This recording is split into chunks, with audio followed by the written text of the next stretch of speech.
Egun on guztioi, eta eskerrik asko Naikoren 3. hitzaldi honetan parte hartzeagatik. Badakit gaur egun elurtua daukagula eta irakaslentzako, mugikortasun aldetik agian zaila izaten zaizuela edo izan zaizuela heltzea zuen lantokietara, baina eskerrak berriro ere.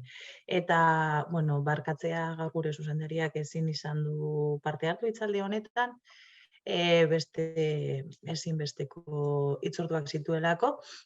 Baina, bere partez eta gure partez ere bai, irakasle guztioi, nahiko programan lan egiten duzuen irakasle guztioi, eskerrak ematea, azken finean, badakizue nahiko programa eskidetza eskoletara eramateko programa badela, gu koordinatzen dugun programa, baina benetako lana, idazkaritza teknikoaz aparte, benetako lana zuek egiten duzue ikasleekin, eskidetza lantzen egunero aldu zuen guztietan, tutoritza orduetan, eta badakizue jardunaldi edo hitzaldi hauek izaten direla irakaslentzako eta baita hezkuntza saileko langileentzako ikuspegi kritiko feminista hori, sustatzeko edo areagotzeko hitzaldi orokorrak, bai?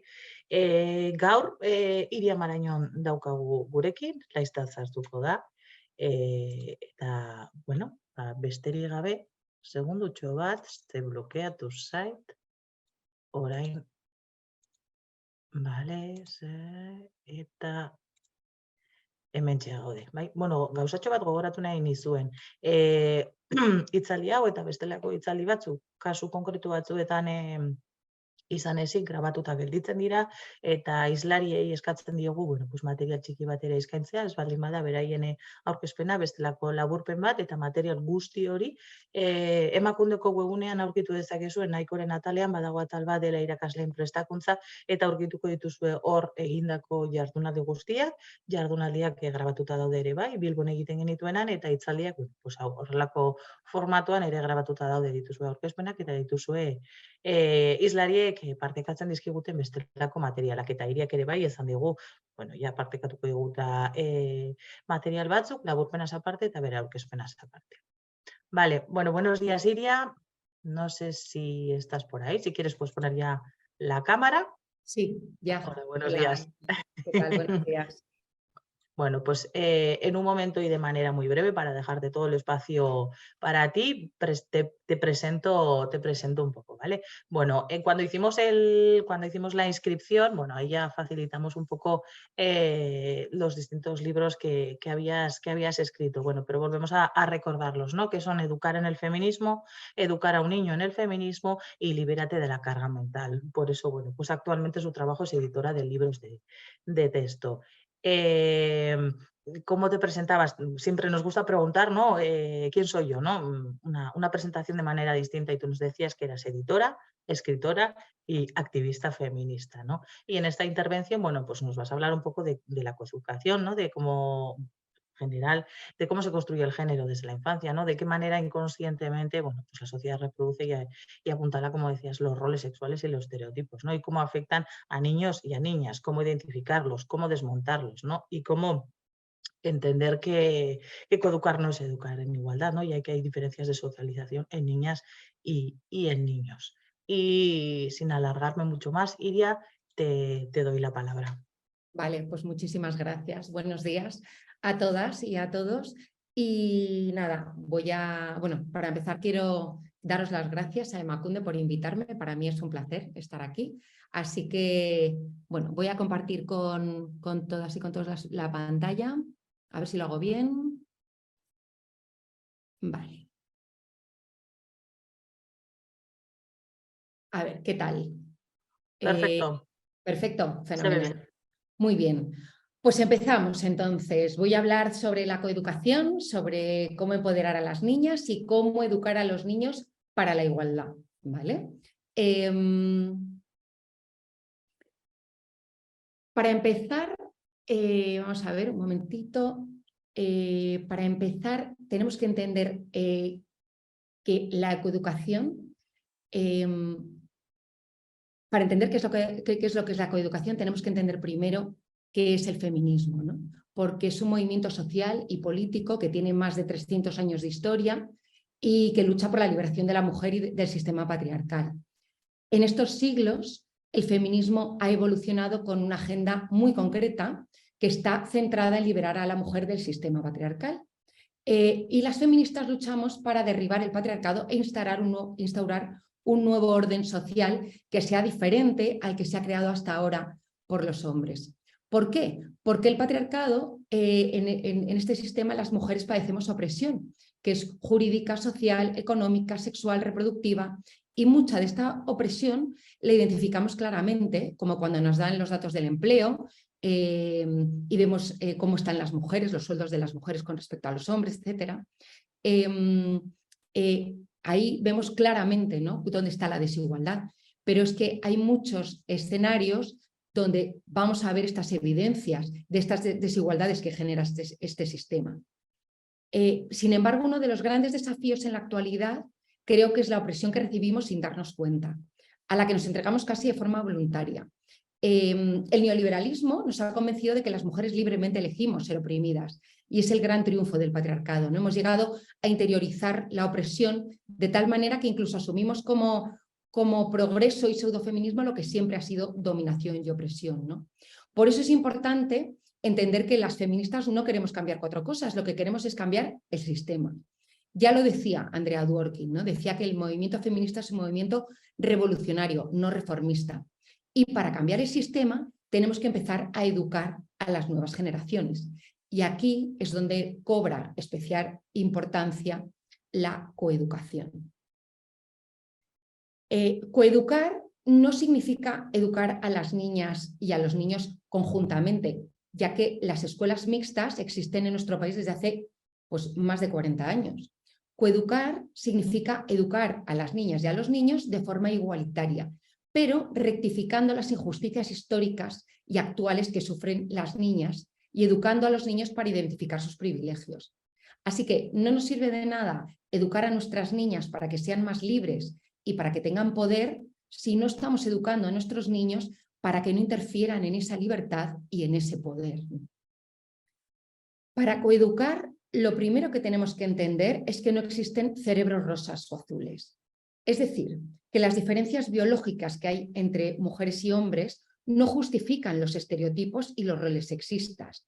Las niñas no nacen con un cerebro predispuesto a limpiar más o a cuidar mejor, ni los niños nacen con un cerebro mejor preparado para las matemáticas o para las actividades al aire libre, ¿no? La sociedad poco a poco se está concienciando en lo importante que es educar a las niñas para empoderarlas, para educarlas con la libertad de poder ser lo que quieran ser. Pero todavía cuesta mucho educar a los niños sin la losa de la masculinidad. La abolición del género es la única forma de cambiar el sistema y la única forma de coeducar. La idea es mandar precisamente este mensaje. Sin la abolición del género no puede haber coeducación. Y antes de meternos en la educación de las niñas y los niños, tenemos que identificar claramente cómo se construye el género. Y antes de adentrarnos en cómo se construye el género, tengo que hablaros del neurosexismo.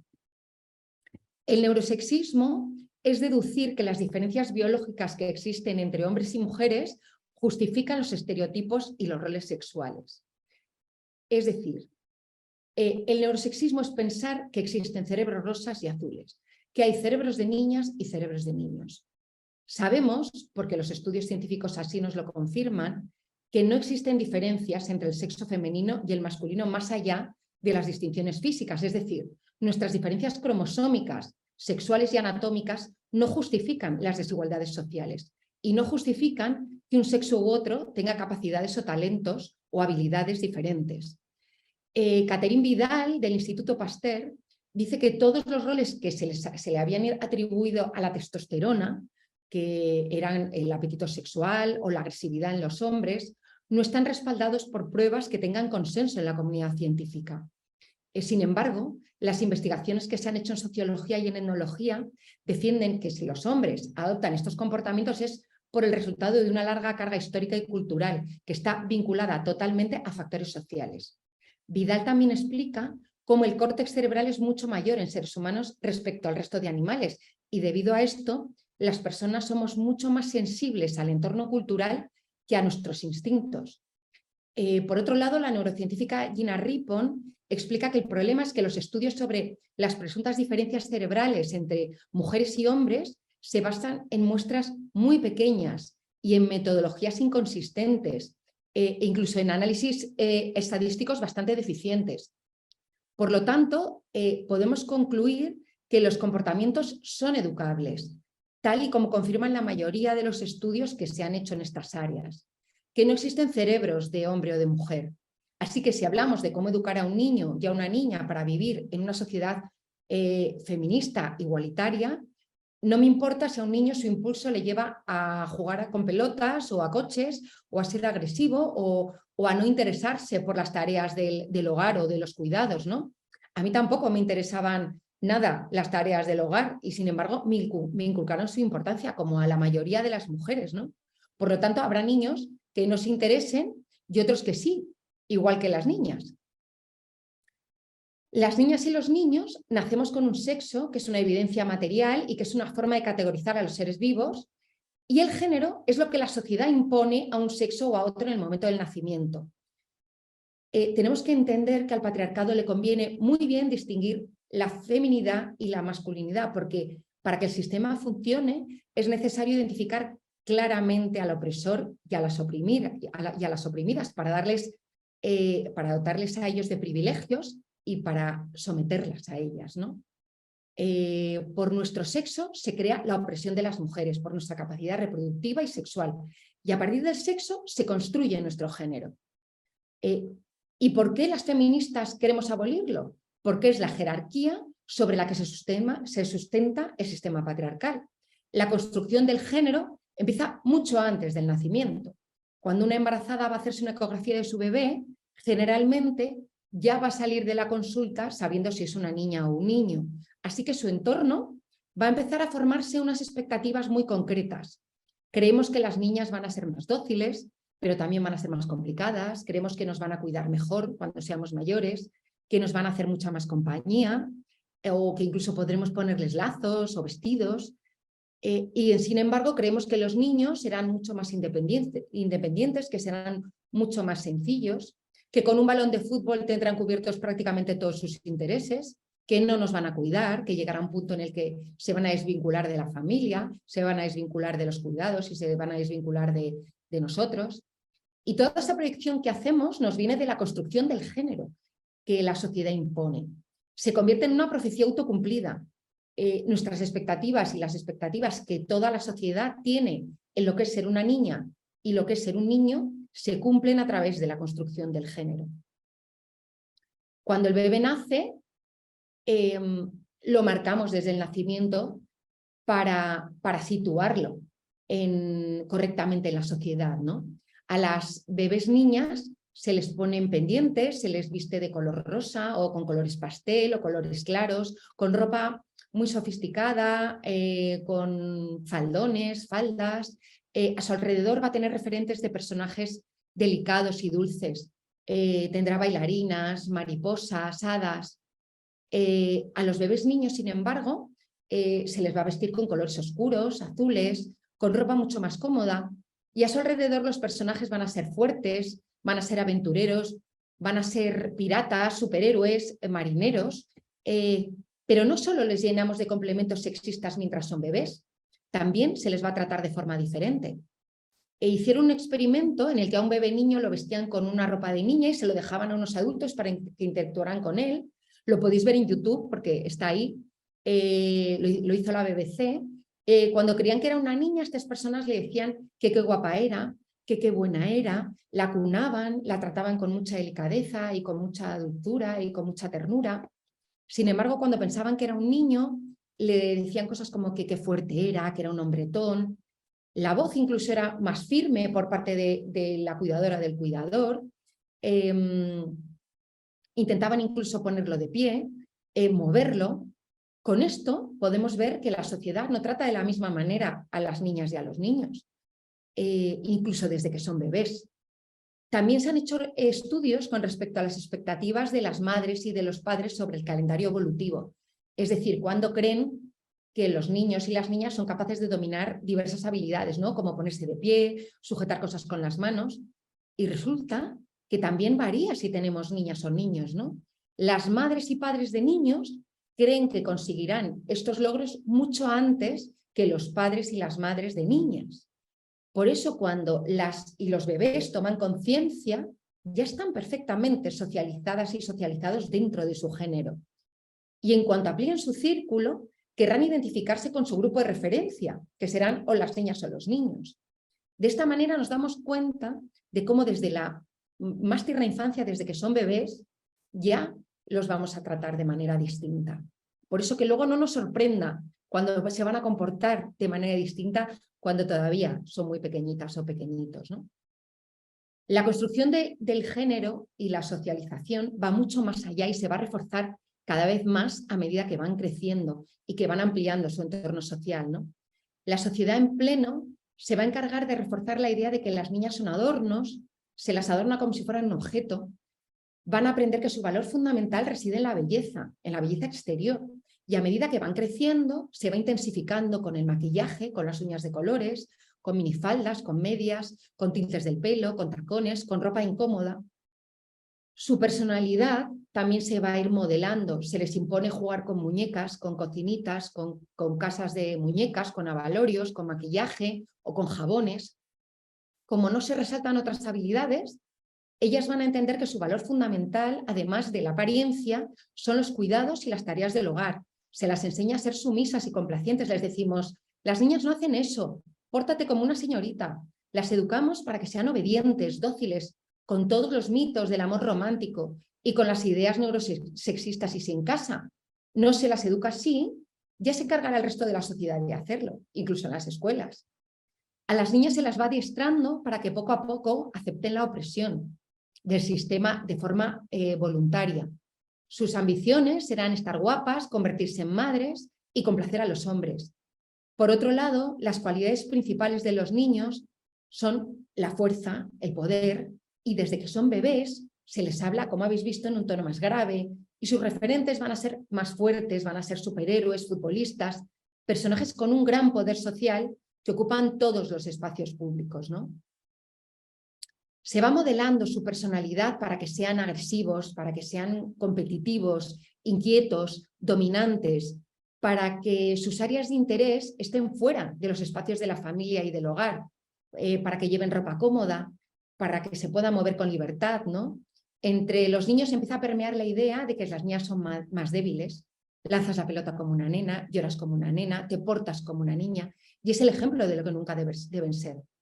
Se transmite la idea de que las niñas son inferiores, de que tienen inquietudes menos relevantes y de que y sus inquietudes son menos valoradas socialmente. Y poco a poco a estos niños se les va adiestrando para que ejerzan la dominación. Pero ¿qué pasa si en casa las familias se educan en igualdad? Pues pasa que ya se encargará el resto de la sociedad de socializar a estas criaturas de forma correcta, ¿no? Los juguetes, por ejemplo, son elementos ideales para la construcción del género. El juego simbólico hace que nuestras criaturas proyecten lo que quieren hacer de mayores y entonces sus habilidades y sus áreas de interés van a estar bastante relacionadas con los juguetes que tengan, ¿no? Si nos fijamos bien, los juguetes de las niñas están dirigidos a mantenerlas en el hogar, mientras que los juguetes de los niños los invitan a salir de casa, ¿no? Según un estudio realizado en la Universidad de Sevilla, en los anuncios para niños, la voz en off que se utiliza es predominantemente masculina. El mensaje asociado es agresivo, es violento y les va a inculcar y les va a incitar competitividad. En los anuncios que están dirigidos a las niñas, la voz en off es femenina, el contenido va a ser mucho menos agresivo, se va a centrar en el ámbito doméstico alimentario y en el cuidado también de animales y de personas, ¿no? Los colores de los juguetes masculinos vuelven a ser fuertes, vuelven a ser oscuros, mientras que los de los juguetes femeninos van a ser claros y van a ser de colores pasteles. A través de estos mensajes se va formando el imaginario colectivo de toda la sociedad y continúa la construcción del género. ¿Cómo vamos a tener hombres corresponsables en el hogar si han pasado toda su infancia ajenos a este tipo de tareas y a este tipo de responsabilidades, ¿no? En cuanto tengan acceso a los medios y al entretenimiento, van a seguir reforzando estas ideas porque se sigue la misma pauta. Los protagonistas de la ficción siguen siendo personajes masculinos la mayoría de las veces. tanto en la literatura como en el cine, como en las series de televisión. Las mujeres suelen tener un papel secundario, apenas aportan a la trama. Pueden ser el objetivo del deseo sexual y aparecen sexualizadas al extremo, o cumplen a la perfección el estereotipo femenino de madre abnegada, cuidadora, de novia complaciente o de amiga fiel. En los videojuegos se refuerza todavía más el estereotipo. Hombres agresivos que luchan o que juegan al fútbol, mientras que las chicas cantan o bailan, ¿no? Y la pornografía, que es una fuente de entretenimiento brutal entre adolescentes masculinos. Es una industria absolutamente misógina destinada al placer sexual masculino, donde las mujeres ejercen su rol de sumisión a la perfección y los hombres su rol dominante, muchas veces con grandes dosis de violencia y de agresividad. Yo no creo que la ficción deba ser moralizante, pero debería tener conciencia social y no normalizar ejes de opresión o de discriminación. Tenemos que pensar cada vez más si el contenido que nuestras criaturas están viendo les envía un mensaje correcto. No se trata de revisar cada contenido, pero sí de asegurarnos que lo que ven por su parte no les envía un mensaje diferente, y si lo hace, que va a ser la mayoría de las veces, generar un ambiente de debate donde se pueda comentar abiertamente en la escuela, ¿no? Por ejemplo, es fundamental que si se les va a poner ficción en las aulas, haya conciencia del papel que ocupa la mujer y tener preparadas preguntas e intervenciones para cuestionarse los modelos que aparecen, ¿no? También hay un espacio que es más difícil de controlar para la familia y para la escuela, que son los youtubers, los instagrams, los tiktokers. Las prescriptoras y los prescriptores también promueven los roles y los estereotipos asociados al género. Es verdad que suelen ser gente joven, pero esta gente joven enseñan a las chicas a ser deseables y sexys, a estar delgadas, y ese mensaje lo reciben nuestras niñas cada vez que ese estereotipo irrumpe delante de ellas, es decir, constantemente. El aumento de casos de anorexia, de bulimia entre las niñas es un hecho ya, y estos referentes de chicas centrados en su apariencia no ayudan. En los chicos también va calando la misma idea de que deben ser bonitas. Los prescriptores además enseñan a los niños, que son sus pares, a jugar con videojuegos agresivos y a formarse ideas sobre lo que es ser un chico.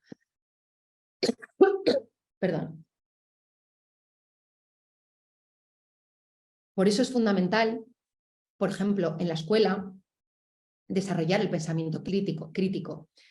Hablar mucho de todo esto para que sean ellas y ellos quienes lo identifiquen cuando lo vean. Generar espacios seguros de debate donde se compartan ideas y donde el profesorado puede influir dirigiendo desde un sitio o desde otro, ¿no? El deporte es otro espacio donde se evidencia la diferenciación de roles. Según una encuesta realizada en Estados Unidos, 1 de cada 8 hombres cree que podría ganar al tenis a Serena Williams. Con esta afirmación ya podría dar por zanjado el espacio de deportes para describir los privilegios de los hombres, ¿no? Porque ¿qué lleva a un aficionado al tenis a pensar que podría ganar en la pista una mujer? Una mujer además que ha ganado 23 títulos olímpicos 23 títulos individuales de torneos de Grand Slam, que está por encima del récord masculino, 4 oros olímpicos y el primer puesto como mejor jugadora durante 300 semanas. Pues la respuesta es muy fácil. Es ser un hombre y haber sido socializado para pensar que siempre estará por encima de una mujer. El deporte femenino no recibe la misma inversión publicitaria que el masculino y por extensión las deportistas no ganan lo mismo que los hombres. Tampoco reciben la misma inversión en premios y en torneos. Ni los medios de comunicación cubren los eventos deportivos de mujeres, ni les dan el espacio equitativo en las cadenas de televisión o radio. Un estudio de la Universidad de Carlos III de Madrid desvela que la presencia de la mujer en la prensa deportiva impresa se reduce a un 5,11% de los casos, mientras que el hombre protagoniza el resto de las informaciones. ¿Qué mensaje están recibiendo nuestras niñas? Que ese espacio tampoco les pertenece. El mismo mensaje que reciben los niños también. Mención aparte merece el fútbol, porque si el deporte en general ya es un espacio de chicos, el fútbol es el lugar de la masculinidad. El fútbol tiene unas connotaciones que lo convierten en parte de la construcción de la masculinidad y adiestra en la hombría y en lo que debe ser un chico. Hay partidos de fútbol que paralizan un país entero y sus jugadores son solo hombres que ganan astronómicas cantidades de dinero. Los informativos les otorgan un espacio que no tiene ningún otro deporte y que coincide o es superior al tiempo dedicado a la política o a las noticias internacionales. Hay programas específicos que solo hablan de fútbol. Hay cadenas de televisión dedicadas en exclusiva al fútbol. El fútbol en el colegio es un potente medio de discriminación, ya que divide a los niños entre los que juegan bien al fútbol, los que juegan mal y a los que no les gusta, y por otro lado a las niñas, a la mayoría de las cuales no les gusta el fútbol, ni les interesa porque lo identifican correctamente como un deporte exclusivamente masculino. Y aunque una minoría lucha por jugar, el resto ha asumido que ese deporte es de chicos. Los niños quieren ser futbolistas además para ser ricos, para ser famosos, para competir en un deporte que les encanta, y aunque no lo hagan de forma consciente, saben que jugar este deporte los convierte en personas poderosas. ¿Por qué? Porque, por ejemplo, cuando lo tienen como extraescolar, hipoteca todos los sábados por la mañana a su familia, que deben asistir a su partido de fútbol, donde muchos padres gritan al entrenador, insultan al árbitro y festejan como nunca cuando su hijo mete un gol. Buena parte de su tiempo de ocio lo dedican a este juego, a verlo, a practicarlo, y muchas de las conversaciones entre hombres giran en torno a él. Por eso el espacio que ocupa en la vida de muchos niños y adultos, el fútbol, es enorme. Es un espacio tanto físico como mental como verbal. Y además en el fútbol están legitimados comportamientos machistas y misóginos. Es un deporte sexista donde los futbolistas se les disculpa evadir impuestos o maltratar a sus parejas. Es un deporte exclusivo de hombres donde hasta hace muy poco solo jugaban los hombres y se transmitían solo los partidos de hombre. El fútbol es poder masculino. Y vamos a ver también luego cómo impacta esto en los centros educativos, ¿no? La forma en la que los hombres ocupan los espacios físicos y verbales en la sociedad desvela sus privilegios y también desvela las vulnerabilidades de las mujeres, ¿no? Durante siglos los hombres se han adueñado de todas las corrientes de pensamiento y han convertido en doctrina y ley su forma excluyente de mirar el mundo. En toda la sociedad y en todos los ámbitos se produce este reparto desigual de espacios que hemos visto en la escuela, pero otro de los más injustos es la zona de lo privado y de lo público. Las mujeres ocupan el espacio doméstico casi en su totalidad. Es un sitio invisible, cerrado. También ocupan los espacios de cuidados. Por otro lado, los hombres ocupan los espacios públicos, donde las mujeres están infrarrepresentadas. Es una esfera visible y abierta. Es el sitio donde se relacionan y el lugar del poder social, del pensamiento y de la opinión. Ellos están en los puestos políticos, en la dirección de las empresas, en la estatua del conquistador a caballo en el centro de la plaza del pueblo o en el nombre de la calle, ¿no?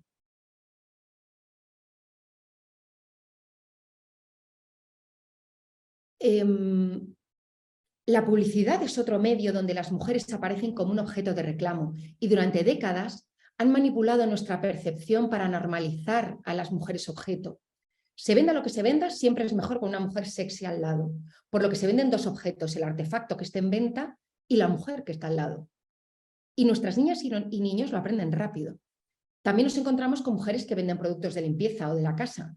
Y tenemos también la versión contraria, que supone presentar a las mujeres tiradas en el suelo, en situación de debilidad, en extrema delgadez. Nos venden productos acompañados de mujeres que no son reales, transmitiendo debilidad o sexualidad, que se ajustan a un canon de belleza que no existe, pero al que intentamos acceder durante toda nuestra vida. Como muy bien explica Naomi Wolf, una cultura obsesionada con la delgadez femenina no está obsesionada con la belleza de las mujeres, está obsesionada con la obediencia de estas. Y este mensaje lo reciben nuestras niñas cada vez que este estereotipo irrumpe delante de ellas. Y esto ocurre constantemente. Y en los hombres va calando la misma idea, que las mujeres tienen que ser bonitas. En los medios de comunicación nos encontramos con noticias claramente sexistas. Las mujeres siguen siendo objetos sexualizados, donde su talento reside en su belleza, donde la violencia machista se disfraza de amor romántico, donde se culpabiliza a las mujeres de los problemas de los hombres o donde las mujeres tienen fecha de caducidad. De esta forma, la sociedad en pleno continúa formando el género. Otro de los espacios donde se construye el género es en la cultura. Los premios más importantes de cine se los ha llevado siempre los hombres. En la mejor dirección, el Oscar se lo han llevado 92 hombres frente a 2 mujeres. Este año ha sido una de ellas. Con el Goya ha ocurrido algo muy similar. 30 hombres frente a 4 mujeres se han llevado el premio a la mejor dirección. Si nos vamos a la literatura, podemos ver cómo el premio Planeta se le ha dado a 52 escritores frente a 14 escritoras. El premio Herralde a 32 escritores frente a 5 escritoras. El premio Nacional de Narrativa a 67 escritores frente a 7 escritoras. Como podemos ver, las mujeres tenemos muchas menos posibilidades de que nuestro trabajo sea reconocido con un premio. Pero vámonos a la música. En los festivales de música, la representación de mujeres ha sido ínfima. En el Primavera Sound, 296 grupos masculinos frente a 77 femeninos. En el Mad Cool, 248 masculinos y 38 femeninos. Son hombres todos los directores de los espacios culturales, de las artes escénicas, que dependen del Ministerio de Cultura en este gobierno. La cultura es un espacio en el que tampoco nos pertenece, que tampoco es de las mujeres, y eso lo saben, lo sabemos, y lo saben las niñas también. Las consecuencias de todo esto también las podemos ver en que las mujeres están relegadas en otro plano. En la medicina, por ejemplo, hasta hace 30 años las mujeres habíamos sido excluidas de todos los estudios, por lo que gran parte de lo que sabemos sobre el cuerpo humano está construido solo en función del modelo masculino. Las mujeres somos peor diagnosticadas que los hombres en 700 patologías. Sufrimos violencia obstétrica y ginecológica. No somos capaces de detectar el infarto porque los síntomas que han trascendido son exclusivamente los de los hombres, ¿no? El dolor en el brazo, la presión en el pecho. Las mujeres tenemos otros síntomas. Es más como una intoxicación alimentaria, más como un sentirse mal en el cuello y tensión por esta parte, ¿no? Por eso las mujeres no nos diagnosticamos a nosotras mismas un infarto porque no lo detectamos. La endometriosis, por ejemplo, es una enfermedad que afecta al 10% de las mujeres y de la que apenas se ha investigado, ni se diagnostica correctamente en la actualidad. La fibromialgia afecta a un 95% más a las mujeres y por ello es que ni se investiga ni se conoce debidamente. La píldora anticonceptiva se retiró del mercado, la masculina, porque tenía los mismos síntomas que la píldora femenina. Esto es género, porque ejemplifica con mucha claridad el segundo lugar que ocupamos en la sociedad. Y ahora vamos a ir al tema central enfocado en uno de los mayores lugares de socialización de las niñas y de los niños, que es las escuelas, ¿no? Hay una cita de Victoria Sau que resume perfectamente cómo funciona la escuela y por extensión el mundo, que dice: señora maestra, ¿cómo se forma el femenino? Y ella contesta: partiendo del masculino, la O final se sustituye por una A. Señora maestra, ¿y el masculino cómo se forma? El masculino no se forma, existe. Efectivamente, en la escuela, así como en el mundo, el masculino existe y el femenino se forma partiendo siempre de él. Recordad cuando erais pequeñas y pequeños y entrasteis en el colegio por primera vez. Lleguéis a ese centro para aprender, pero también para socializaros con vuestros pares. Da igual cómo te hayan educado en tu casa, porque pasarás entre 6 y 8 horas diarias, como mínimo, los próximos 12 años de tu vida en un entorno que te va a enseñar mucho contenido académico y mucho de cómo socializarte con las personas de tu entorno. Para empezar, con los referentes que van a estudiar durante toda su vida, que son mayoritariamente hombres que han realizado aportaciones a la humanidad. Hombres escritores, líderes políticos, científicos, reyes, artistas, filósofos. Y las mujeres no aparecen porque quien cuenta la historia o bien las ha ocultado o bien ha considerado que lo que habían hecho no era ni relevante ni digno de ser contado. Así que si eres un niño, vas a entender muy rápido que puedes aportar a la sociedad a lo grande, mientras que si eres una niña, asumirás casi sin darte cuenta que tu papel va a ser mucho más secundario. La falta de referentes de mujeres que hacen aportaciones a la humanidad en el espacio público es un factor clave para que las niñas no tengan en quién mirarse si quieren ubicarse en ese espacio. Las niñas se miran en sus madres, en sus profesoras y en quienes las cuidan, que generalmente son mujeres. Pero ¿de quién es la responsabilidad de que niñas y niños entiendan que los cuidados es algo secundario, cuando en realidad los cuidados son la base de nuestra sociedad? La responsabilidad es de toda la sociedad, que envía el mensaje de que cuidar no es un trabajo relevante. Nadie estudia a las mujeres que cuidaron a los grandes pensadores, nadie estudia a las enfermeras que salvaron a los hombres, ni a las profesoras que enseñaron a los grandes pensadores.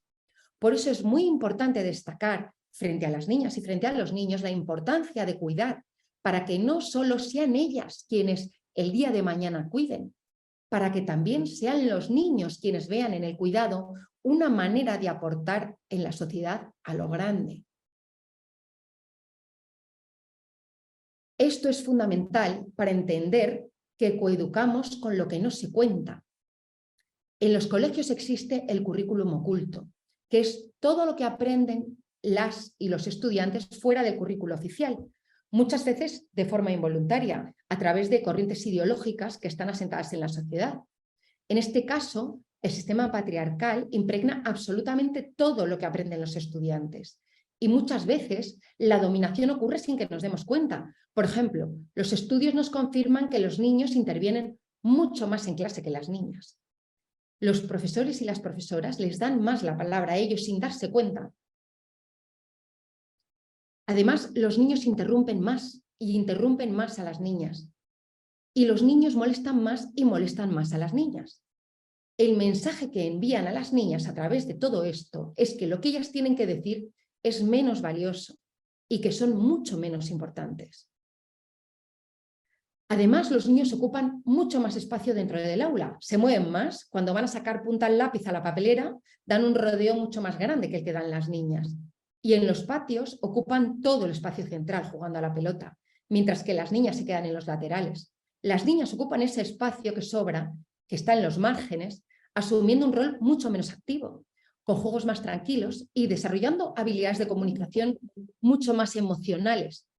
De esta manera, la ocupación de los espacios dirige a las niñas y a los niños, a ellos para jugar al fútbol, un deporte que ya habéis visto que ocupa muchísimo espacio masculino, y a ellas para estar al margen.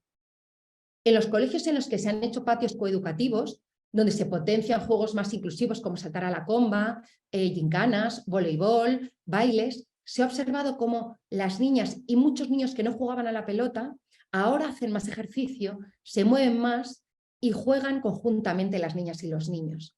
Eliminar el fútbol de los patios tiene unas consecuencias muy positivas en la coeducación. Porque este reparto desigual de los espacios cada vez se va a intensificar más y más a medida que nuestras criaturas crecen. Porque sabemos que los chicos hablan más en los espacios públicos que las chicas, pero el espacio que ocupa lo masculino no reside únicamente en el tiempo y en la intensidad en la que poseen la palabra, sino también en el lenguaje que usamos. Nuestra lengua se expresa en masculino, por lo que la mayoría de las veces las chicas y mujeres quedamos invisibilizadas al hablar. El lenguaje es el medio de comunicación más potente y no solo sirve para comunicarnos, sino que es un espejo de la sociedad, refleja lo que somos y cómo lo somos y construye el pensamiento. Por eso, lo que no se nombra no existe y durante siglos las mujeres hemos estado ocultas en el lenguaje. Ha costado muchos años que la RAE aceptara términos como jueza, abogada o médica. Incluso hoy en día a muchas personas les cuesta usar esas palabras que ya están aceptadas. Pero todavía no tenemos un lenguaje que nos permita expresarnos en igualdad. Tenemos que hacer un verdadero esfuerzo para integrar el femenino o un verdadero neutro en él. No solo el lenguaje estándar es sexista, porque solo nombra lo masculino, sino porque además nombra lo masculino primero siempre. Cuando desdoblamos en un esfuerzo por incluir a las mujeres, de nuevo ellos siguen ganando. Cuando un docente dice, los niños a jugar al patio, los varones saben sin lugar a dudas que se refieren a ellos. Las niñas deben interpretar que se refieren a ellas también. Deben hacer el esfuerzo de entender el contexto. Si preguntan, el docente les dirá, claro, niños y niñas al patio, como si ellas fueran tontas por no entenderlo. Si un docente dice los niños al vestuario y las niñas van directas al vestuario, cuando se refieren solo a los niños, el docente les dirá, no, no, solo los niños. De nuevo, como si ellas no se enteraran de nada. Pero si el docente dijera niños y niñas al recreo, habremos avanzado, pero los niños serán nombrados siempre los primeros. Ellas entonces asumirán su situación y su posición secundaria. Solo se podrá corregir siglos de desigualdad cuando las niñas escuchen niñas y niños al recreo. Si existiese una palabra que reuniera a ambos sexos y no sonara extraña como infancia, criaturas, sería la mejor de las opciones. Pero en caso de no querer usarla, que también os digo que el lenguaje al final lo modelamos las personas, es fundamental nombrar a las niñas primero para que se corrija esa desigualdad hegemónica.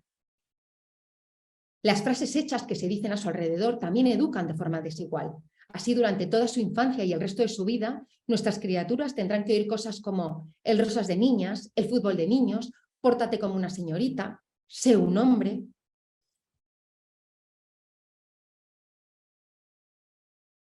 Otra de las frases que las niñas van a oír durante toda su infancia es que cuando un niño hace algo que no le corresponde o algo mal, como os he dicho anteriormente, van a decir que lo hacen como una niña.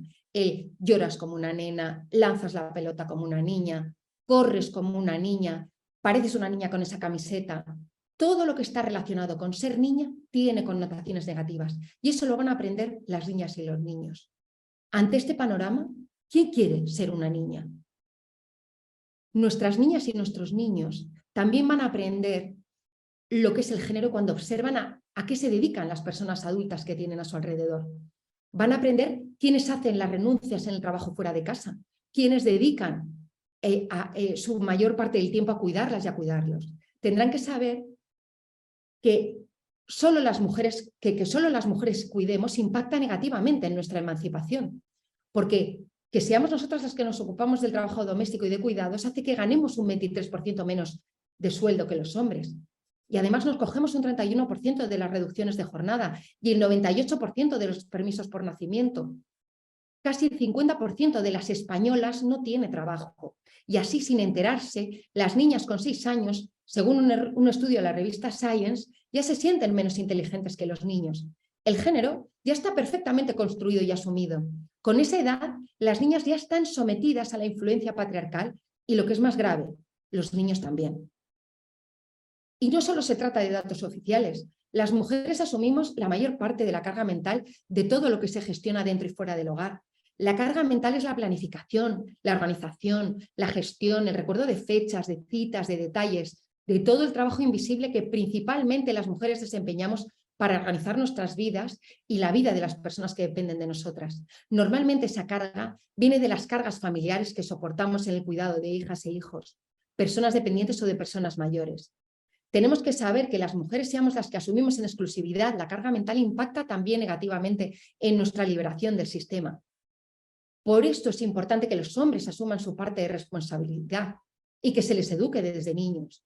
Por ejemplo, en una pareja no vale de nada que el hombre cocine si es la mujer quien piensa los menús de cada día, quien hace la lista de la compra, quien va al supermercado o hace la compra online, luego recoge la compra, organiza lo comprado en la cocina, etc.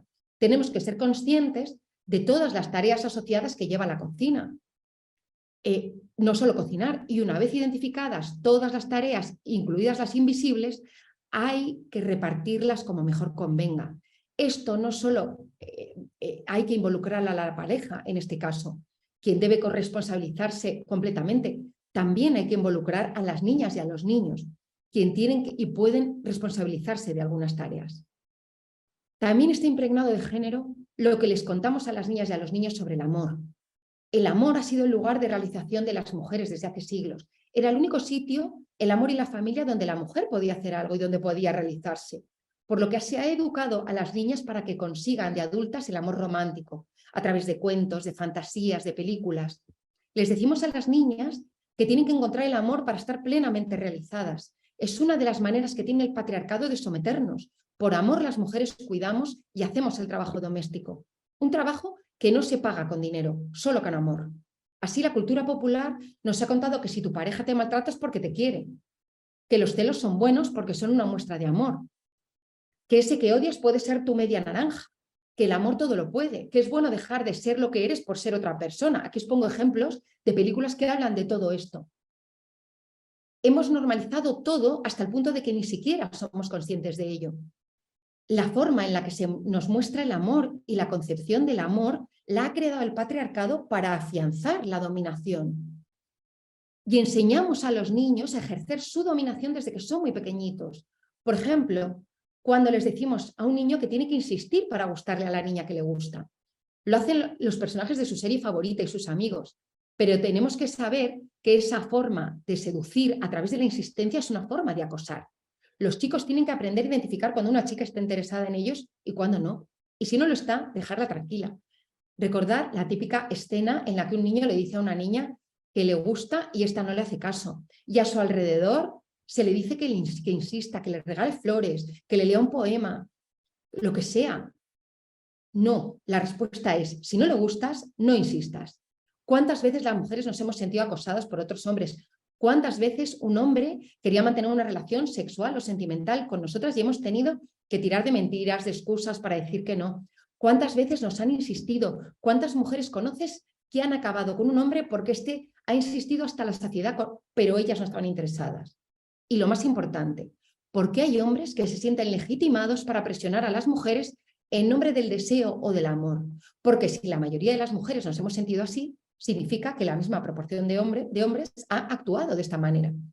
Por eso es muy importante educar a nuestras criaturas en la idea de que el amor no hace sufrir. Los celos son una señal de control y posesión. El amor no tiene que durar toda la vida, ni lo puede todo, ni existe una media naranja, ni estar en pareja es el estado ideal. Debemos educar a nuestros niños para que entiendan que el amor es cuidar a la otra persona, es escuchar sus necesidades, es reconocer cuando está presionando, cuando está influyendo, cuando manipulando y convenciendo a las mujeres de algo que no quieren hacer o de querer a alguien a quien no quieren. La sociedad en pleno tiene que cambiar estos conceptos. Con respecto al sexo, se educa de forma diferente a las niñas y a los niños. A los niños se les enseña que el sexo es un acto de poder que reafirma su masculinidad. A las niñas, en cambio, se les enseña que es un acto de amor. En la adolescencia, los hombres se sienten con el poder de decirles a las mujeres con quién pueden tener relaciones sexuales cuando las llaman putas o zorras. Y si ellas tienen se han tenido demasiadas relaciones sexuales, han sido demasiado habituales para ellos, como cuando las llaman estrechas o no estrechas, y están legitimados para opinar sobre su cuerpo. Entre otras muchas cosas, eso viene de la permisividad que existe desde que son pequeños con lo que es el cuerpo de una niña. Se consiente que los niños levanten las faldas a las niñas, se consienten que las toquen, las agredan o puedan opinar sobre ellas. Según un estudio, la mitad de las jóvenes tienen relaciones sexuales sin ganas. Sí, estas chicas que vemos, que viven su sexualidad con mayor libertad, según parece, que toman más la iniciativa y muchas cosas más, sin embargo, la mitad de ellas confiesa que ha mantenido relaciones sexuales sin tener ganas. Esto significa que los chicos continúan insistiendo, que se asume que las mujeres deben complacer a los hombres. La educación sexual es mucho más que hablar de métodos anticonceptivos, de interrupciones voluntarias del embarazo o de infecciones de transmisión sexual. Es aprender comunicación, habilidades sociales, autoestima. Es escuchar y entender, es cuidar a la otra persona. Es que las dos partes se entiendan, compartan, conecten y disfruten. Es saber dónde está el clítoris y para qué sirve. Por otro lado, el cibercontrol es un mecanismo de maltrato que está muy normalizado entre los adolescentes de ahora. Aunque existe un contundente rechazo a muchos comportamientos, se ha normalizado entre los jóvenes revisar el móvil de la pareja, por ejemplo. Incluso pegar es considerado aceptable en alguna medida hasta por un 9% del total de los jóvenes. Estos son los datos. El 50% de las chicas ha sufrido intimidación y acoso de alguna manera a través de mensajes por internet. En muchos casos su pareja ha revisado su móvil o controla lo que hace o le dice con quién puede hablar y con quién no, o a dónde puede ir o a dónde no, o le obliga a hacer cosas que no quiere con amenazas, o la insulta o humilla, o insiste en tener relaciones sexuales, o les dice que no vale nada, o les dice que le hará daño si lo deja, o le ha hecho sentir miedo. Un 29% de chicas reconoce que su pareja le ha hecho sentir miedo en alguna ocasión.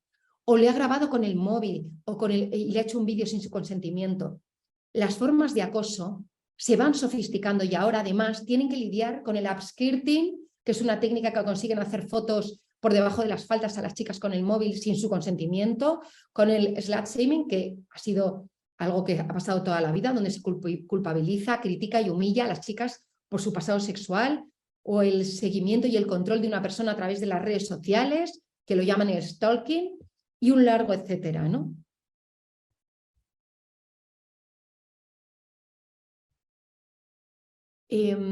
Aquí os pongo una cita que dice que 4 hombres raptan a una mujer, le arrancan la ropa, la violan de todas formas posibles, ella llora, chilla, intenta escapar. Este es el vídeo pornográfico online más visto de Internet. Tiene 225 millones de visitas. La violencia no está en la calle y es ajena a nosotros, no es algo abstracto y lejano que les ocurre a algunas mujeres y a algunos hombres. Está a nuestro alrededor, la ejercen hombres y chicos que amamos, que cada día están en nuestra vida, parejas, amigos, familia. Nos cuesta identificarla porque la tenemos demasiado integrada y normalizada en nuestra vida diaria. Los hombres la ejercen de forma estructural y cotidiana y solo nos llevamos las manos a la cabeza cuando determinados casos salen en las noticias. ¿Cómo es esto posible? Los hombres son mucho más violentos que las mujeres, cometen más delitos violentos y ejercen la violencia en mayor medida, no solo hacia las mujeres, sino hacia los propios hombres. Según un informe de las Naciones Unidas, el 95% de los asesinos son hombres y el 80% de las víctimas también son hombres. Mientras que a los hombres los matan otros hombres que no conocen, a la mitad de las mujeres asesinadas las matan hombres que son o han sido su pareja. Lo primero que tenemos que asumir es que es preocupante que todas las mujeres reconozcan situaciones de abuso, agresión o maltrato en algún momento de su vida y en diferente grado, y que no haya hombres que se reconozcan a sí mismos como abusadores, agresores o maltratadores. Los hombres asumen muchos comportamientos como parte de su masculinidad y les cuesta hacer autocrítica para identificar los escenarios de violencia.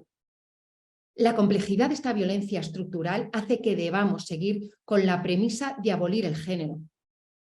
Debemos eliminar la masculinidad porque es el arma que sustenta y perpetúa la violencia machista. Los hombres son violentos porque la sociedad construye su género para que así sea. Los niños observan cómo la violencia forma parte de la idea de cómo es ser un hombre y de cómo conseguir las cosas. También ven cómo las personas que tienen el poder usan esa violencia. Si los niños son más violentos es porque les permitimos ser más violentos. Somos menos firmes ante comportamientos agresivos y ellos mismos identifican en sus pares la agresividad como una cualidad de su masculinidad.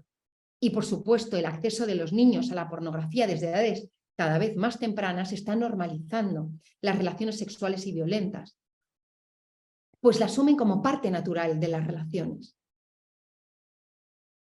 Decía Mary Pfeiffer que los jóvenes tienen que ser socializados de forma que la idea de violar a alguien les parezca tan impensable como el canibalismo. Los prostíbulos están repletos de hombres casados y de respetuosos padres de familia. El 39% de los españoles ha pagado por sexo. Estos padres de familia, Internet está infestada de descargas de vídeos pornográficos violentos, de violaciones en grupos, de atrocidades de cualquier tipo, visionados por hombres que en su casa ponen lavadoras y dan la papilla a sus bebés. Hay hombres que tienen unas habilidades sociales tremendas, que son referentes de comportamiento en comunidades sociales y, sin embargo, maltratan física y psicológicamente a su pareja en casa. No están locos, no tienen ningún trastorno de la personalidad, son hijos sanos del patriarcado. Si la prostitución existe, es porque existen hombres que pagan por ella. Es fundamental enseñar a nuestros niños que no se puede comprar el cuerpo de las mujeres. Según datos del Ministerio del Interior, de 2021, en nuestro país se denunciaron durante los primeros 6 meses de 2021 1.211 agresiones sexuales con penetración, 6 al día, sin contar con el resto de agresiones sexuales sin penetración. Esto significa que un hombre agrede sexualmente a una mujer, a otro hombre, a una niña o a un niño más de 900 veces al mes, más de una vez a la hora, ya que hablamos de denuncias, por lo que solo es la punta del iceberg de un tipo de violencia silenciada.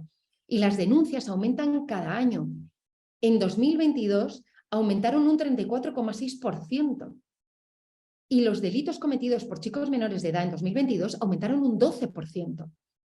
El hombre que viola lo hace porque desde que ha nacido se ha construido su masculinidad en torno a la idea de que el hombre es el que domina y el que debe tener el poder y el control, mientras que la mujer debe ser sumisa y pasiva. Efectivamente, son los roles que perpetúa el género. Desde la preadolescencia, los chicos tienen acceso a la pornografía, por lo que acaban erotizando la violencia y eliminando la empatía. Como no tienen otro tipo de educación sexual, algunos piensan que lo que ven en los vídeos porno forma parte de la sexualidad y de la afectividad, y después quieren reproducir lo mismo con las mujeres. La educación afectivo-sexual es urgente en nuestros chicos. Tienen que aprender que la pornografía y la prostitución son industrias que explotan sexualmente a las mujeres. Según los datos de feminicidio.net, en 2022 se asesinaron a 99 niñas y mujeres en España. A las niñas y mujeres nos asesinan por el hecho de haber nacido mujeres y por el género que nos han impuesto. Insisto, el 90% de los autores de homicidios en el mundo son hombres. Los tipos de violencia sufrida por ambos sexos son también muy distintas. De ahí que el 82% de las personas asesinadas por su pareja o expareja en el mundo sean mujeres. ¿Es una coincidencia que sean mayoritariamente los hombres los asesinos de mujeres? No. Y no está en sus genes. Esto forma parte de un sistema, el sistema patriarcal, en el que se nos está asignando un género a cada sexo para, en este caso, un género al masculino a los hombres para que ejerzan la dominación. Y es por esto, por lo que en el mundo cada 11 minutos una mujer o niña es asesinada por alguien de su propia familia. Pero no solo debemos coeducar para eliminar este sistema de géneros, para librarnos a las mujeres de la violencia y la opresión, algo que es fundamental, urgente y prioritario. Tenemos que entender que por culpa del género, los hombres también sufren las consecuencias de la socialización. Coeducar a un niño es hacerle consciente de todo lo que las mujeres padecemos por culpa del sistema patriarcal, de la misoginia y del sexismo instalados en la sociedad, pero también es hacerle consciente y comprender que la masculinidad es perniciosa para ellos mismos. El 92% de las personas en la cárcel son hombres. El 89% de los delitos homicidas son perpetrados por hombres en España. El 91% de las personas condenadas por abandono de familia fueron hombres. El 80% de las personas que quebrantaron los deberes de custodia fueron hombres. El 85% de las personas condenadas por amenazas fueron hombres. El 94% de las personas condenadas por trato degradante y violencia fueron hombres. El 96,4% de las personas con antecedentes de delitos sexuales son hombres. Los hombres tienen el doble de riesgo de sufrir lesiones medulares que las mujeres. Tienen 3 veces más de posibilidades de suicidarse que las mujeres. Tienen 4 veces más de posibilidades de convertirse en personas sin hogar. Son más arriesgados al volante, sufren más accidentes y estos son más graves que los ocasionados por mujeres. Su tasa de muerte en accidente de tráfico es 3 veces superior. Tienen más posibilidades de consumir drogas. En 2019, el 86% de los ahogados durante el verano fueron hombres. Los hombres tienen más enfermedades mentales. Mueren más por VIH, por cáncer de pulmón, por homicidios, enfermedades a veces causadas de problemas naturales, pero muchas veces son problemas sociales asociados a cómo es ser un hombre. Así que hemos podido ver a grandes rasgos cómo se construye el género y hemos visto qué podemos hacer con nuestras criaturas para educar en igualdad. Tenemos que educar a nuestras niñas y a nuestros niños de forma realmente igualitaria, coeducando, saber que no hay cerebros rosas y azules. No hay cosas de niños ni de niñas, que las niñas y los niños pueden jugar, vestirse y tener las aficiones que quieran, que las chicas les pueden gustar las chicas, que a los chicos les pueden gustar los chicos y que no existen los cuerpos equivocados. Es la sociedad la que está equivocada, asignando a unas y a otros talentos, gustos y habilidades distintos. La verdadera revolución es un niño que cuida, que es corresponsable en el trabajo doméstico, que es realmente empático y afectuoso, que escucha a las niñas, que juega con ellas de igual a igual. La verdadera revolución es una niña que elige libremente jugar al fútbol, llevar ropa ancha, el pelo corto. Dejemos a los niños ser niños como quieran y a las niñas ser niñas como prefieran. La infancia tiene que estar libres de estereotipos y libres de género. Tenemos que enseñar a los niños a ser corresponsables, a ocuparse de todo lo que tiene que ver con los cuidados y con las tareas domésticas. Tienen que ser autónomos, tienen que ser conscientes de que todo lo que forma parte de ellos mismos tienen que hacerlo ellos y saber hacerse sus propias cosas y gestionarse su propia independencia. Tenemos que enseñarles a ser cooperantes, no a competir, sino a cooperar para llegar a un fin. También a que sean empáticos, a que se pongan en lugar de las otras personas. Tenemos que educar a los niños para que tengan una buena autoestima, para que crean en ellos mismos, para que tengan habilidades emocionales, para que sepan expresar sus sentimientos y que sepan que es bueno expresar sus sentimientos. Tenemos que enseñarles a tener respeto de verdad y real hacia las mujeres. Tenemos que eliminar completamente la violencia. Los niños y los hombres son violentos porque la sociedad permite que lo sean. Tenemos que responsabilizar a toda la sociedad. Todas las personas somos responsables en la construcción del género y de la educación que reciben las niñas y los niños que nos rodean. En la familia, en el colegio, la publicidad, el periodismo, la ficción, el entretenimiento, la medicina, el deporte. Todos y todas somos responsables de coeducar, de educar a través de la abolición del género y no solo a las criaturas, sino a toda la sociedad. Tenemos que enseñar a nuestras niñas a darles poder, a que sean autónomas y a que tengan libertad, a que sean independientes emocionalmente, que sepan que no necesitan a nadie y que pueden ellas mismas tener felicidad ellas solas, a que tengan autoestima, que sepan que valen, que pueden conseguir lo que quieran, a que aprendan a decir que no cuando no quieren algo o cuando están en una situación que no quieren, a ser valientes, pero ser valientes para tomar decisiones, no a ser valientes para lanzarse desde un sitio muy alto o para hacer parapente o para hacer actividades que pongan en peligro su vida, sino para ser valientes para tomar decisiones en su vida que les hagan avanzar, para dejar a esa pareja que no les hace bien o para dejar un trabajo en el que no son felices, ¿no? Esa es la verdadera valentía. O para decir lo que piensan. Esa es la verdadera valentía con la que hay que educar.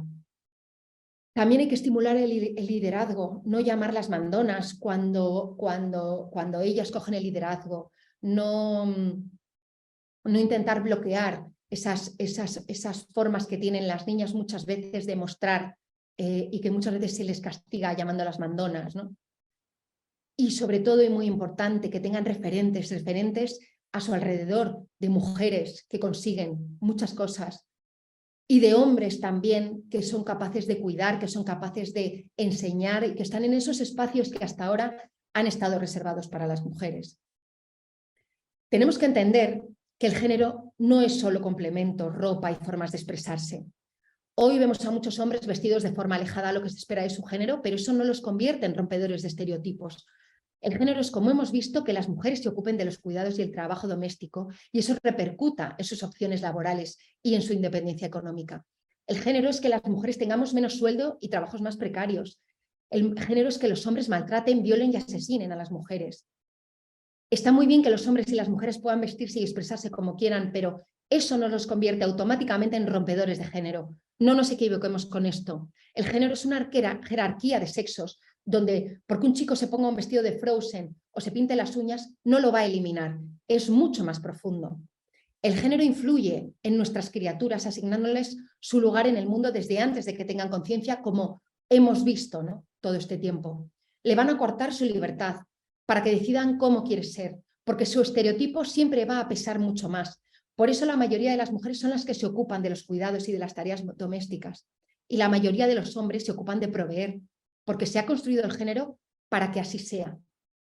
La coeducación está basada en que niñas y niños no estén sujetos a los estereotipos de género. La verdadera diversidad es la verdadera libertad. Niñas y niños de verdad libres, que puedan vestir con ropa ancha y colores oscuros las niñas si quieren, estar con chicos como uno más, hablar del que los importe y amar a quien quieran. La verdadera libertad es que un niño pueda jugar a las muñecas, vestirse como quiera, jugar con niñas y amar a quien quiera.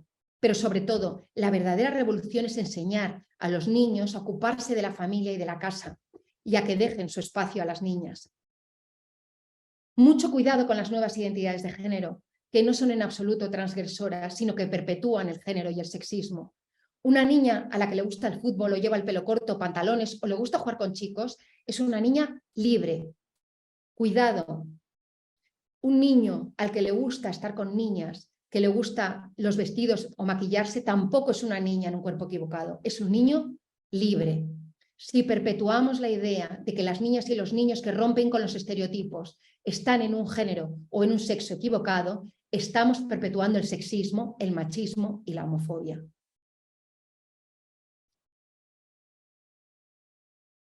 Debemos tomar conciencia de que el sexo es inmutable, no se puede cambiar. El género no es una identidad, es una herramienta de opresión. En una sociedad verdaderamente libre no hay personas en cuerpos equivocados. Ningún niño ni ninguna niña pensaría que tiene un sexo equivocado. En una sociedad libre y feminista, los problemas que sufren las mujeres no se pueden diluir en identidades sexistas. Los gobernantes tienen que responsabilizarse para no contribuir al sexismo y a la perpetuación del género a través de leyes identitarias que borran a las mujeres. Los gobiernos también tienen que responsabilizarse para condenar a través de las leyes todas las formas de explotación del cuerpo de las mujeres. Una sociedad jamás coeducará si permite que los hombres sigan comprando a las mujeres y beneficiándose de su poder sexual y reproductivo.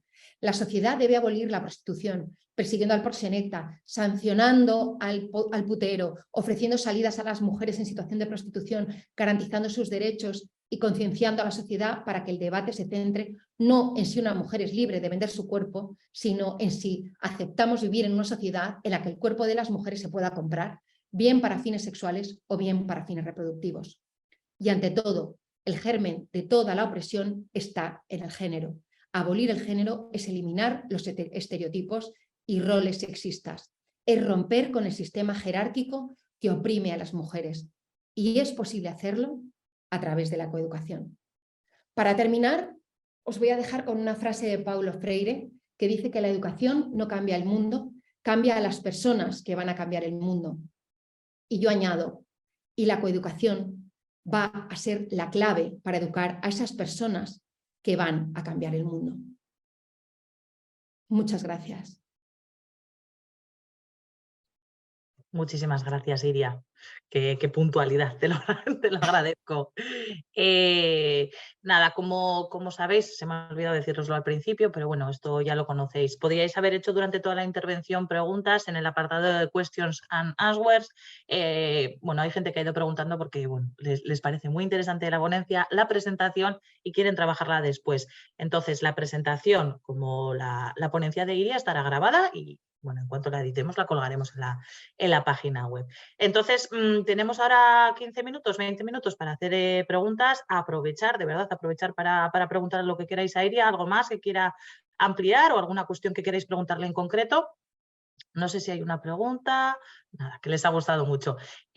Mientras pensáis esas preguntas, si os parece, hago un breve resumen y a cualquier cosa que haya captado mal, luego la corriges, ¿vale? Bueno, comenzabas, a ver, un segundito que voy al resumen. Comenzabas describiéndonos, bueno, qué es el feminismo, ¿no? ¿Qué supone actualmente y dónde está la desigualdad que genera el sistema patriarcal? Cómo las feministas no queremos cambiar 4 cosas, sino que queremos cambiar el sistema, ¿no? Y cómo para ello tenemos que educar a las nuevas generaciones. Y de ahí la importancia de la coeducación. Nos enseñabas en unas diapositivas como no hay cerebros rosas ni hay cerebros azules, como la importancia de empoderar a las niñas aún cuesta mucho, pero educar a los niños es una losa, educar en esa masculinidad es una losa que todavía está ahí encima de la sociedad. Nos hablabas del neurosexismo, ¿no? Que no existen diferencias biológicas, anatómicas o cromosómicas que justifiquen esa diferenciación de roles y estereotipos por género. Nos hablabas de que sin la abolición del género no puede haber coeducación. ¿Y cómo se construye el género? Bueno, en esa diapositiva que nos presentabas entre el sexo y el género, ¿no? Y nos decías que cómo a partir del sexo se construye el género. También nos explicabas con el ejemplo de los bebés, el experimento de la BBC, que creo que sería el de la mente en pañales, que en alguna otra intervención también la hemos visto, ¿no? Y cómo esta socialización va aumentando a medida que van creciendo. Seguías así con la pantalla de los juegos, de los juguetes y de las características en general basadas en roles y estereotipos de género. Nos hablabas de cómo sus habilidades y sus áreas de interés estarán muy condicionadas por los juguetes que van a utilizar en su infancia, ¿no? Y también en ello va a influir los anuncios donde el tono es distinto, los colores son distintos, ya aparte de incluso los juguetes y el uso que se les da. Y estas ideas siguen reforzándose incluso en la televisión, en los libros, en los medios de juego y en la pornografía. Y nos hablabas, bueno, como en estas dos últimas, bueno, es un poco más imperante. Nos decías que la ficción no debe ser moralizante, pero sí que debe asegurar el mensaje que envía, que es correcto, y que ese mensaje sirva para hacer una reflexión. Nos hablabas también de los youtubers, instagramers, tiktokers, ¿no? Como es un mensaje constante que recibe, bueno, generalmente más la adolescencia, y como las referencias para las chicas, bueno, siguen un estereotipo de belleza muy concreto, muy estereotipado, y así nos comentabas algunos datos de los casos y la bulimia, ¿no? Que han ido aumentando. Y que eso también puede ser una oportunidad para generar espacios seguros de debate en el aula. Otro de los ejemplos era el deporte, ¿no? Nos dabas un ejemplo de cómo uno de cada 8 hombres se consideraba que podría ganar a Serena Williams, ¿no? Una deportista que tiene títulos por encima de los récords, incluso masculinos, ¿no? ¿Y por qué pasa esto? Bueno, pues porque los hombres están socializados a pensar que siempre estarán por encima de una mujer, y a las niñas les envían el mensaje de que este espacio tampoco es para ellas. Incluso nos lo ponías con algunas imágenes. Siguiendo con el deporte, nos hablabas del fútbol, como el fútbol es el marco para la masculinidad, ¿no? Como hemos visto que paraliza países, ¿no? Que ocupa mucho espacio en la televisión. Nos decías que, bueno, incluso hay canales de fútbol exclusivo, y es una vía de discriminación en los centros escolares, ¿no? Bueno, esto en los análisis del patio, que, bueno, justo la siguiente ponencia que tendremos será sobre la arquitectura feminista, analizaremos distintos espacios. Entonces, esto también lo veremos. Como la idea de fútbol, del ser futbolista, ¿no? Para eso, para los niños es para ser ricos y para ser famosos. Al final, personas poderosas, ¿no? Y cómo esto influye en el espacio físico, en el espacio mental y en el espacio verbal, ¿no? Y nos ponías unos ejemplos. También nos hablabas de esta ocupación en el espacio, sobre todo en el espacio público, esta ocupación que hacen los hombres. Y nos dabas ejemplo de cómo en los espacios donde se construye el género, ¿no? Nos hablabas del espacio público, de la publicidad, donde la mujer es un objeto de reclamo, los medios de comunicación, la música, donde la representación de las mujeres es ínfima, y también de las consecuencias de que las mujeres estén excluidas en los estudios de medicina. ¿Y qué supone eso, no? Como nos decías, la violencia obstétrica, la ginecológica, los síntomas diferenciados por sexo que hace que no se detecten en las mujeres, por ejemplo, los infartos, que nos comentabas esos síntomas, y al final, cómo las mujeres ocupan un segundo lugar en la sociedad. ¿Cómo funciona la escuela? Bueno, nos lo decías con un ejemplo de Victoria Sau, ¿no? Donde nos decía que el femenino se forma a partir del masculino y el masculino existe. Es importante tener en la escuela las personas referentes que se ofrecen, darle la relevancia que tiene también a los cuidados. Nos hablabas del currículum oculto, donde el sistema patriarcal impregna todo lo que aprenden, cómo se les da más palabra a los niños, que las niñas participan a partir de cierta edad, empieza a bajar su participación en el aula, los espacios en la escuela, ¿no? Como por ejemplo el patio, donde nos indicabas directamente que eliminar el fútbol tiene consecuencias positivas en la coeducación. El lenguaje también es muy importante, como el masculino genérico ha ocultado a la mujer sistemáticamente. Avanzando a una etapa más adulta, nos explicabas cómo la construcción de género tiene reflejos muy claros en el entorno laboral, ¿no? Como son las reducciones que por cuidado, la brecha salarial, etcétera, la carga mental. Nos hablabas también del amor romántico, nos hablabas también de ejemplos de sexualidad. No entro mucho en detalle porque como va a estar disponible la presentación, ahí está todo explicado. También nos hablabas de la violencia psicológica a través de Internet. Nos has hablado también de cómo casi todas las mujeres reconocen haber sufrido violencia en algún momento de su vida, y cómo los hombres son violentos porque la sociedad les ha construido así. Ven cómo quien tiene poder ejerce la violencia, y cómo esa violencia se convierte en una parte natural de las relaciones que se reproduce en la pornografía. Nos has hablado, nos has dado datos de las denuncias de violencia sexual, ¿no? Que se cometía una cada hora, pero como comentabas, son solo las denunciadas, son la punta del iceberg, ¿no? Y cómo se erotizaba esta violencia y se eliminaba la empatía. En relación también a la pornografía, nos decías, bueno, me ha parecido un dato muy interesante, que has ofrecido que la exposición a la pornografía aumenta el 22% las violaciones. También, entrando en otro aspecto, nos has explicado cómo el género es pernicioso para los hombres, ¿no? Cómo la conducta según la masculinidad aumenta el riesgo en ellos mismos, y nos dabas datos muy concretos de tipo de drogas, bueno, de enfermedades, etcétera, ¿no? Y también con las conductas delictivas. Y en la parte final nos has hecho un pequeño resumen de qué deberíamos modificar. Bueno, habría mucho más, pero qué nos has ejemplificado, ¿no? Por ejemplo, un hombre que no se guíe por esa masculinidad tóxica, nos dabas unos adjetivos, ¿no? Una sociedad sin violencia, el cómo las niñas tienen que crecer autónomas, que puedan elegir con libertad, que tengan una alta autoestima. Y ya en la parte última nos comentabas que las ropas y los complementos son una parte de libertad, pero no como algo que puede romper el género. Por eso nos decías que la coeducación es que niñas y niños no estén educados según los estereotipos y roles de género. Como el género no es una identidad, sino que es una herramienta de opresión, como nos ha repetido a lo largo de toda la ponencia, lo que hay que hacer es abolir el género. Y si tienes algo que corregirme, si no pasamos a las preguntas. Resumen. Eh, bueno, preguntas no hay. Bueno, gente, como está en euskera, bueno, gente felicitándote, que les ha gustado muchísimo, que lo compartirán en el claustro, brutal también. Y yo creo que no hay ninguna pregunta. Yo sí que me atrevo, mientras no hay otras preguntas, de los libros que has escrito, Iria, bueno, yo solo me he leído uno, también lo voy a decir, pero ¿recomendarías alguno en concreto para que se pueda trabajar en el aula o para que lo puedan leer el profesorado para luego aplicar? Porque en el que me lo he leído yo, Educar para el Feminismo, sí que aparecen como claves, ¿no? Que puedes, como herramientas o como actividades que puedes hacer. Entonces, no sé si alguno otro o...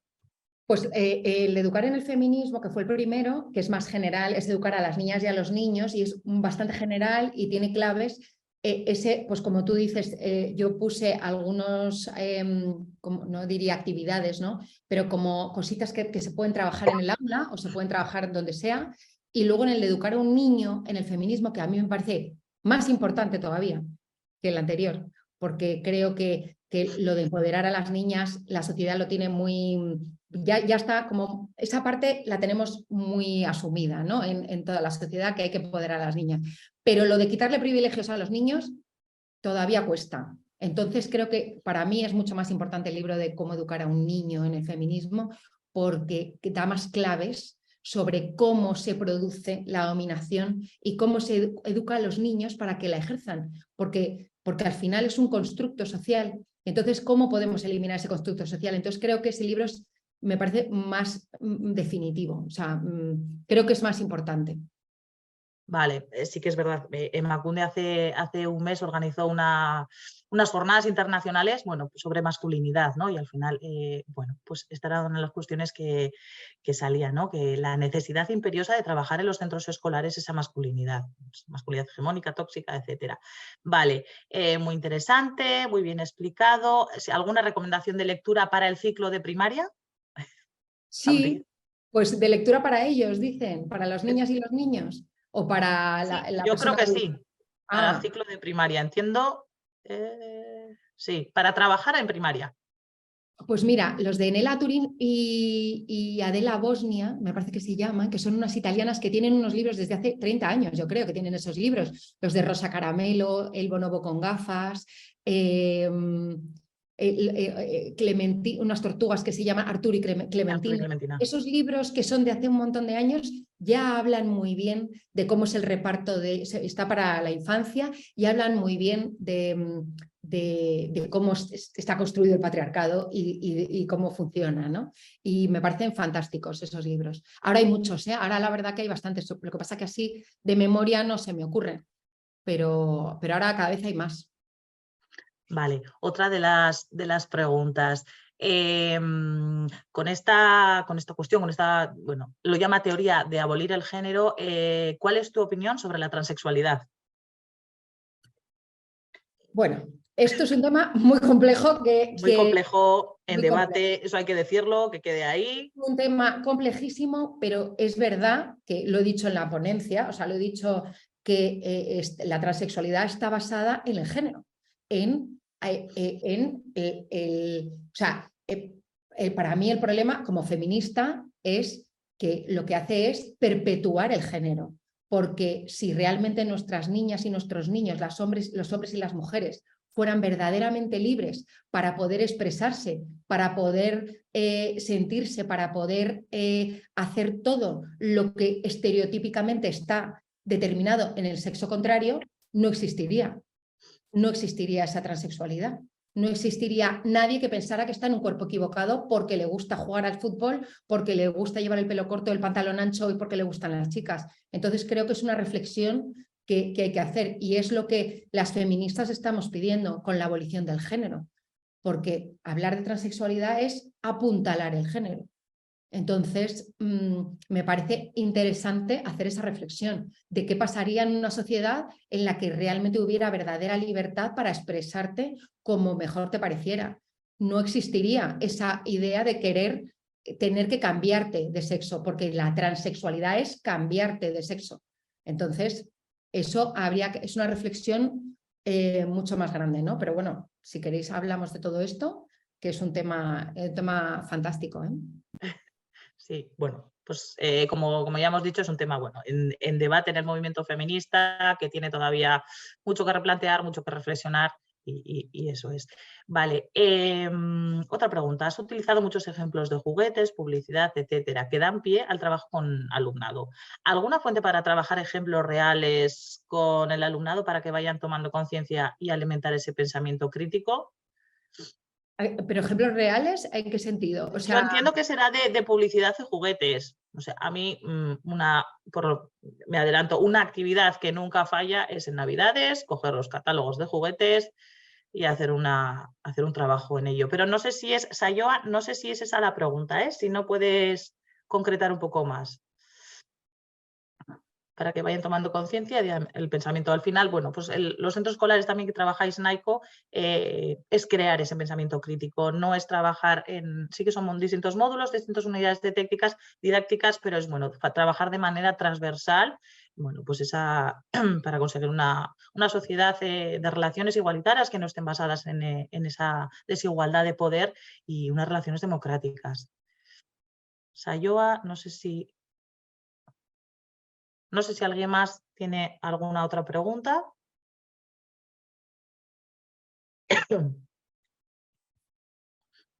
Mira,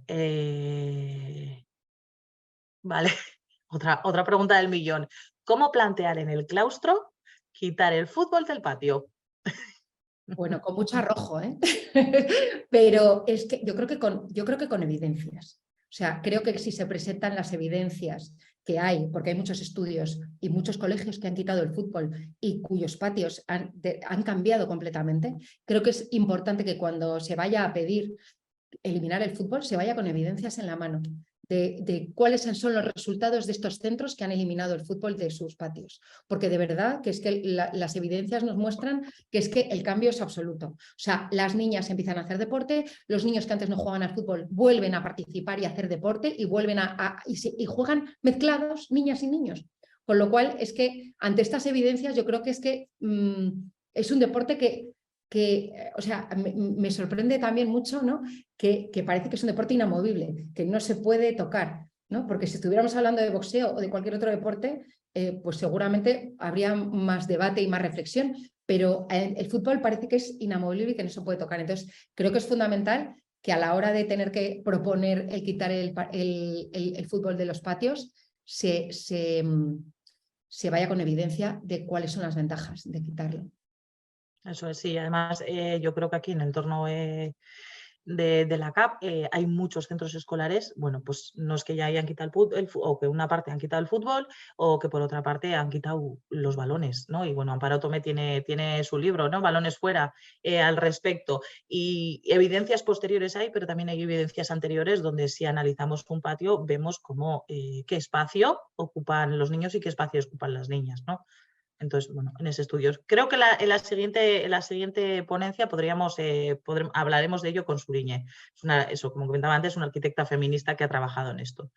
Izaskun nos pregunta lecturas en euskera. Bueno, eso igual lo dejamos ya más para la parte técnica, o si quieres, Izaskun, escríbeme un email con la pregunta y vamos mirando, y luego, si no, con Orebe, con la Secretaría Técnica, vamos trabajando eso. Una opinión sobre el fútbol. Yo creo que no debería quitarse todos los días, sino que habría que hacerlo a turnos o en momentos alternativos. Y otro comentario. También se habla de trabajar la sexualidad en la escuela para que no recurran al porno, pero la realidad es que muchas veces pasamos poco de hablar de anatomía de la sexualidad, emociones en general y el buen trato. Pero no sé si cala el mensaje que buscamos o si acertamos en responder a lo que buscan al acudir a las fuentes menos sanas. Claro, es que creo que es importante que se trate de la sexualidad como un todo y no solamente se hable de anatomía, ya lo he dicho en la charla, ¿no? Que creo que es que hay que hablar mucho de emocionalidad, de conectar y que tengan en cuenta el sexo como lo que es, ¿no? Y que hablen de relaciones sexuales sanas y con personas con las que quieren compartir algo, porque creo que mucha parte de la adolescencia ahora mismo, por lo que yo veo ahora mismo, el sexo es como una tontería, o sea, como nada, o sea, como que da igual. Entonces, claro, al final, pues esto es muy perjudicial, porque, claro, sigue habiendo abusos y volvemos a lo que hablaba antes. Muchas mujeres que tienen sexo sin quererlo y también habrá muchos hombres que vayan a tener sexo tampoco sin quererlo, sino porque es lo que toca y porque es lo que se prescribe. Entonces creo que es importante desde las aulas hacer una buena pedagogía enfocada a la emocionalidad. Vale, y diría yo que Sayoa nos decía ejemplos reales. La pregunta anterior, ¿alguna fuente para trabajar ejemplos reales? Entiendo que sobre juguetes y publicidad para que vayan tomando conciencia. Es Pero que bueno, sí. hay un montón, o sea, es que con buscar en internet juguetes para niñas y juguetes para niños tienes una fuente bestial y de Sí. publicidad también, o sea, publicidad sexista, todo eso hay muchísima, muchísima. Incluso si un día te pones la televisión y un bloque de anuncios, ahí puedes tú ir identificando. Cada vez menos, porque por suerte, cada vez hay más conciencia y gracias a todo lo que se ha luchado, ¿no? Todos estos años y todo lo que se ha pedido, cada vez, por suerte, hay menos publicidad sexista, pero todavía queda. Eso es verdad. Mira, nos comentan desde la Secretaría Técnica, sí es verdad. Dentro de Emakunde hay una comisión, la Comisión Beguira, que trabaja medios de comunicación y publicidad, y ahí en su momento se hizo un estudio sobre los juguetes. Pero sí, como dice Iria, si tú pones juguetes sexistas, te salen como vídeos, como recapitulación, ¿no? de todo vídeos con ese tipo de contenido que se puede trabajar. Vamos, vídeos, o sea, publicidad, cartelería, ¿no? Bueno, hay muchísimas. Vale, pues... otra. ¿Qué hacer para no caer en el folclore, entre comillas, y postureo en días concretos como 25N o 8 de marzo?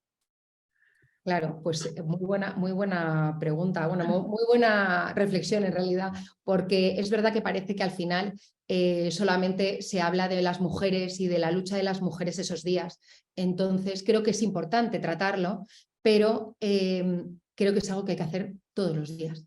Es verdad que no siempre se le puede dedicar el espacio y entonces son ocasiones que están muy bien que estén, porque como no todos los días, porque rige el currículo normal y rige la vida cotidiana y no todos los días se puede hablar de todas estas cosas. Por eso sí que me parece importante que ahí estén señalados estos 2 días y que por lo menos esos 2 días se haga algo especial.